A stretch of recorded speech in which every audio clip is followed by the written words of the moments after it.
পঞ্চম ETV ওয়াইফা award 2026-এর পঞ্চম আসর বসতে যাচ্ছে আগামী 8 মে।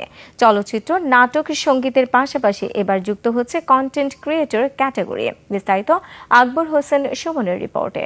আমরা কৃতজ্ঞতা প্রকাশ করতে চাই। চলচ্চিত্র ও ছোট পর্দার জনপ্রিয় নবীন প্রবীণ তারকাদের স্বীকৃতির অনন্য প্ল্যাটফর্ম ইটিভি ওয়াইফা অ্যাওয়ার্ড। যেমন 21 টেলিভিশন ও Bangladesh institute of film and আর্টসের যৌথ আয়োজনে এবার বসতে যাচ্ছে পঞ্চম আসর। আমাদের ইচ্ছা আছে যে আমাদের এই বাইফাটাকে আমরা ইন্টারন্যাশনাল লেভেলে নিয়ে যাব এবং এটা কোনোভাবেই সম্ভব না আপনাদের সহযোগিতা ছাড়া। আমি শুধু ইটিভি বলবো না, এখানে প্রত্যেকটা চ্যানেল যারা আছেন তাদের সকলের সাপোর্টেই কিন্তু এই বাইফা এবং আমাদের মিডিয়া ইন্ডাস্ট্রিটা চলছে।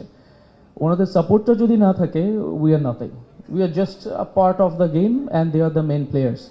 And among the game all the players এখানে যারা বসে আছেন, যারা গেস্ট মিডিয়াতে কাজ করছেন, সকলের প্রতি আমার শ্রদ্ধা এবং আবেদন থাকবে বাইফারকে কনস্ট্যান্ট সাপোর্ট দিবেন অ্যান্ড বাইফার যেন আরও এগিয়ে যেতে পারে, বাইফার সাথেই থাকবেন।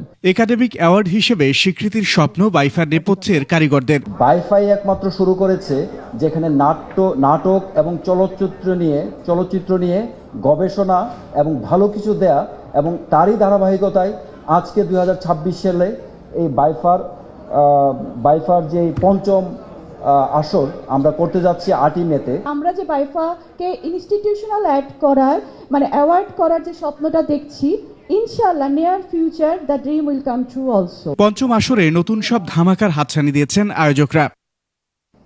পরপর আকবর হোসেন সুমন, 21 টেলিভিশন, ঢাকা।